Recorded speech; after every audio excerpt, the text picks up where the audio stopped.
अध्याय 14 प्रकृति के 3 गुण।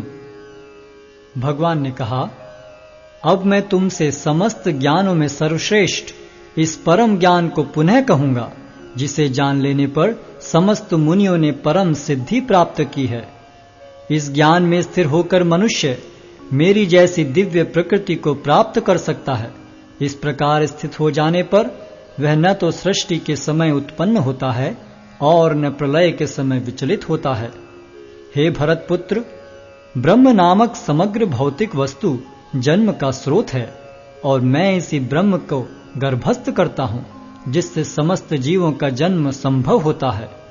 हे कुंती पुत्र, तुम यह समझ लो कि समस्त प्रकार की जीव योनियां इस भौतिक प्रकृति में जन्म द्वारा संभव हैं और मैं उनका बीज प्रदाता पिता हूं।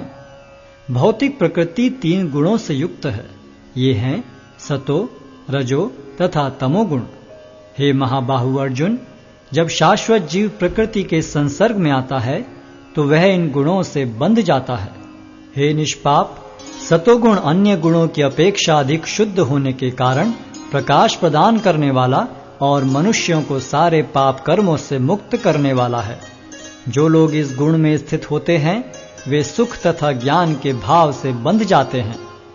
हे कुंती पुत्र, रजोगुण की उत्पत्ति असीम आकांक्षाओं तथा तृष्णाओं से होती है और इसी के कारण से यह देहधारी जीव सकाम कर्मों से बंध जाता है। हे भरतपुत्र, तुम जान लो कि अज्ञान से उत्पन्न तमोगुण समस्त देहधारी जीवों का मोह है। इस गुण के प्रतिफल पागलपन, आलस तथा नींद हैं, जो बद्ध जीव को बांधते हैं। हे भरतपुत्र, सतोगुण मनुष्य को सुख से बांधता है, रजोगुण सकाम कर्म से बांधता है और तमोगुण मनुष्य के ज्ञान को ढककर उसे पागलपन से बांधता है। हे भरतपुत्र, कभी कभी सतोगुण रजोगुण तथा तमोगुण को परास्त करके प्रधान बन जाता है, तो कभी रजोगुण सतोगुण तथा तमोगुणों को परास्त कर देता है और कभी ऐसा होता है कि तमोगुण सतो तथा रजोगुणों को परास्त कर देता है।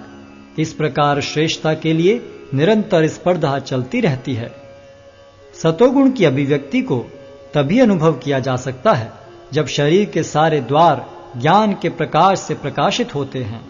हे भरतवंशियों में प्रमुख, जब रजोगुण में वृद्धि हो जाती है तो अत्यधिक आसक्ति, सकाम कर्म, गहन उद्यम तथा अनियंत्रित इच्छा एवं लालसा के लक्षण प्रकट होते हैं। जब तमोगुण में वृद्धि हो जाती है तो हे कुरुपुत्र, अंधेरा, जड़ता, प्रमत्तता तथा मोह का प्राकट्य होता है। जब कोई सतोगुण में मरता है तो उसे महर्षियों के विशुद्ध उच्चतर लोकों की प्राप्ति होती है। जब कोई रजोगुण में मरता है तो वह सकाम कर्मियों के बीच में जन्म ग्रहण करता है और जब कोई तमोगुण में मरता है तो वह पशु योनि में जन्म धारण करता है। पुण्य कर्म का फल शुद्ध होता है और सात्विक कहलाता है, लेकिन रजोगुण में संपन्न कर्म का फल दुख होता है और तमोगुण में किए गए कर्म मूर्खता में प्रतिफलित होते हैं। सतोगुण से वास्तविक ज्ञान उत्पन्न होता है, रजोगुण से लोभ उत्पन्न होता है और तमोगुण से अज्ञान, प्रमाद और मोह उत्पन्न होते हैं। सतोगुणी व्यक्ति क्रमशः उच्च लोकों को ऊपर जाते हैं, रजोगुणी इसी पृथ्वीलोक में रह जाते हैं और जो अत्यंत गर्हित तमोगुण में स्थित हैं वे नीचे नरक लोकों को जाते हैं। जब कोई यह अच्छी तरह जान लेता है कि समस्त कार्यों में प्रकृति के 3 गुणों के अतिरिक्त अन्य कोई कर्ता नहीं है और जब वह परमेश्वर को जान लेता है जो इन 3 गुणों से परे हैं, तो वह मेरे दिव्य स्वभाव को प्राप्त होता है। जब देहधारी जीव भौतिक शरीर से संबद्ध इन 3 गुणों को लांघने में समर्थ होता है तो वह जन्म, मृत्यु, बुढ़ापा तथा उनके कष्टों से मुक्त हो सकता है और इसी जीवन में अमृत का भोग कर सकता है। अर्जुन ने पूछा, हे भगवान, जो इन 3 गुणों से परे हैं वह किन लक्षणों के द्वारा जाना जाता है? उसका आचरण कैसा होता है और वह प्रकृति के गुणों को किस प्रकार लांघता है?